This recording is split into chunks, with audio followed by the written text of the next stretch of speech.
Okay, I'm back. Well, we're going to have a look at the aquaponics setup. I just wanted to give you a view of the front yard here.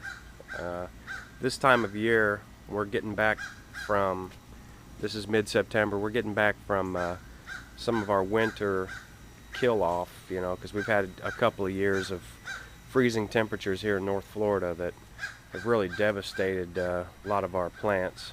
A lot of them we like to leave outside. They're planted in the ground for the most part. Some are still in pots, but during the year the roots will come out of the pots and they'll uh, be able to sustain themselves a lot better, so we don't have to water as much.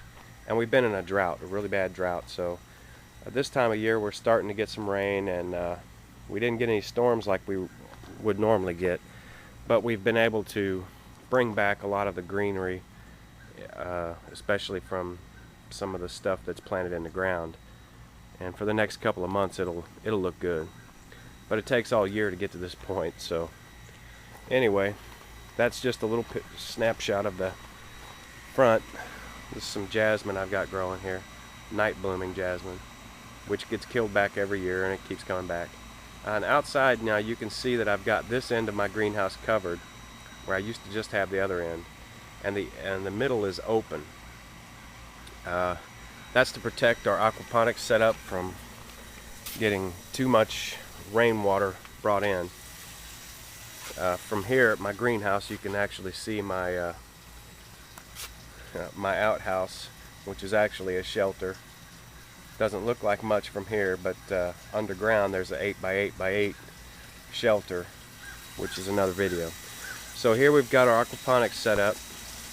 You can see now that I've got an extra rib put in here, and I've replaced all of the other ribs with this conduit that I bent just between a couple of boards out by the garage. Just a gradual bend, and then a little bit more severe at the top, so the two pieces match up, because I got a 10-foot piece over here, a 10-foot piece over here, and they're joined together at the top with a coupling. And so you can see how now the greenhouse actually has its shape back, and the ribs are not all twisted up. The PVC pipe is gone except for where they attach at the bottom. You can see here where I've got the PVC pipe and the conduit slid into it, and then there's a screw that actually holds the two together so that nothing will slip. The PVC pipe is just there to support the weight. You can see here I've got the flow going pretty good. I've had to remove some plants that I originally planted. You can see some plants are doing well, others are not. Part of that is because of the material that I had to use, because I ran out of this material, which is the coconut fiber, and had to start using something that we had locally, and as you can see, some of the things did not like it. And so the ones that have the coconut fiber seem to be doing better, but still the plants are not thriving because they don't have enough food yet. And you can see the water level in here is pretty high. But that's only when the main pump is running. Now I have this set up so that the main pump kicks on every 6 hours and runs for an hour and a half. And that's mainly to clean that water in the tank. The water in the tank is kind of dirty, but I've been adding fish and some other miscellaneous stuff that the fish came with. So now we have, let me shut this pump off real quick. So I'm gonna unplug it. All right, now you can see here that we have a floater that sort of isolates the floating plants and helps to kind of hold them together, and it gives some of the smaller fish a place to hide. That flow will slow down considerably once all of that water flows out of those pipes. It takes about 2.5, 3 minutes for the water to fully drop in those pipes because of all the rocks that are in there and the plants and everything slowing down the water flow. But what I have in here now, you can see, is just a small pond pump. I have it sitting on the bottom, and that's running a small tube that drops down. The diameter drops there, which allows me to bring it up to the top. And what that's doing is it's allowing flow constantly through my pipe, past the plants and into the last planter, and through that small debris filter back into our tank. That constant circulation will help in the long run. I don't know if you can actually see the fish in there right now. Let's see if I can shade this a little bit so you can see. And you can see a little bit. You can see the catfish tail sticking out of the pipe down there. He's about I don't know, 12 inches long. Then there's about 4 of the tilapia in there that are adults. And then there are some smaller crappie in there, as well as a whole bunch of new little babies. I don't know if you can really see them there, but boy, there is just a bunch of little babies that hatched out. I'm not sure if they came in the hyacinth that I grabbed, or the duckweed that I grabbed, or what, but you can see that there's a lot of them in there. That right there is a pretty good sized tilapia. He's not one of the biggest. So anyway, you can see I've got some duckweed floating around and some water hyacinth in the ring there that helps hold that all together. We're also still using the filter on the return when the big pump is running, so I'm getting some filtration there, and that of course gets cleaned out, and the rest of the water that doesn't go through that filter goes into the rocks, the plants, and comes back out through this debris filter. I've been told that there were beneficial bacteria that needed to have water all the time or they would die, so that's why I went with the small pond pump to keep that water circulating all the time. So now that we have that, we're running 17 watts on that little pump all the time. I've ordered well, just so you know, this pump pulls 370 watts, and I would like to get that down, but there's no way to control that pump. I've already tried making a controller for it, and that pump is either on or off. It needs 110 volts to spin up, so I'm not able to control that. So I'm just using the pressure switch and the timer like what I had originally done. But at least I do have water flowing all the time now, and it's only costing me 17 watts.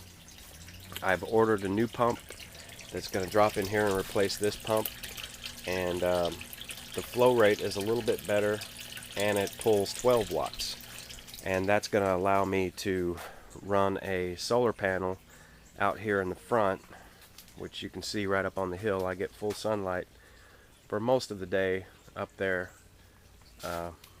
and that's going to allow me to run a solar panel and a battery and run a 12 watt pump without using any electricity from the house, which is my goal here, is to make this completely self-sufficient. Now here we've got a worm bed, and I've just been throwing debris, and I own probably half a loaf of bread in there for the worms and just other stuff, but I've got plenty of worms in there. And then here I have a duckweed pond, and I'll pull duckweed out of there and put it in as needed in the big tank. That could probably be replaced with a kiddie pool. I just didn't have one at the time, so I used that when I went to get the duckweed. So anyway, I promised to make another video showing the conduit, hoop houses, I guess is what you would call this. Have been around for a long time. The first time I built this, I just had an idea that PVC pipe would be easy to bend, and I didn't realize that it wouldn't hold its shape very well. And now that I know that, I would not recommend someone using PVC pipe to make a hothouse, a hoop house. I would recommend bending the conduit the easiest way possible for you, but just get a gradual bend with it, and don't worry about it being perfect unless you want to spend a lot of time bending, which I didn't. But with enough wood backup, like you can see here with the posts and boards and everything, and the rib across the top, there's enough support so that if one of those got bent or knocked out of the place or something like that, the whole structure wouldn't come down. And if you're building a smaller greenhouse, I'd say that PVC pipe would probably work, but since we're spanning about 20 feet wide, well, it's more like 18 feet, but since we're spanning 18 feet, we need something a little bit more rigid that won't twist or bend or deteriorate over time. And you can see the shade cloth. It's been here for 10 years. It needs to be cleaned, and you can see where squirrels have chewed holes in it, and it doesn't do you any good to fix them because they'll just chew the holes again. But other than that, this has been really useful, especially in the winter, which is what we have it for. These shelves will all be full in the winter of bonsais that are currently residing out in the yard. And you can also see that we laid ground cover prior to building the greenhouse. I went ahead and brought in some dirt, flattened it out real good, and then laid ground cover. And these spikes that I made are just big nails or rebar with a washer, galvanized washer, welded to the heads flat, so that they hold everything together, but they don't stick up. You don't catch it when you walk. And that's how this is all held down. There's just places where there's pins put in it, and the edges are folded over, so you have a nice walkway. Now, I could have filled this with gravel or something like that, but I find it's just easier to leave it like this and blow it off with the blower, which here is like daily, because as you can see, we have live oaks completely covering our entire house. So here in Florida, it's important that you're blocking the sun, that you're not trying to cool so much with the sun hitting the roof. And like, for instance, my neighbor's house over here just basically has full sun on it all day long, and you'll hear their air conditioner kick on maybe 5 times as much as mine during the day. So insulating really doesn't help there. They need shade, which is what we have, and that's what you want to have. So anyway, just to kind of give you an idea of what we're working with here, and if you have any ideas that might help me, or if you see something that might be useful for your own house, feel free to use anything you see. And peace out.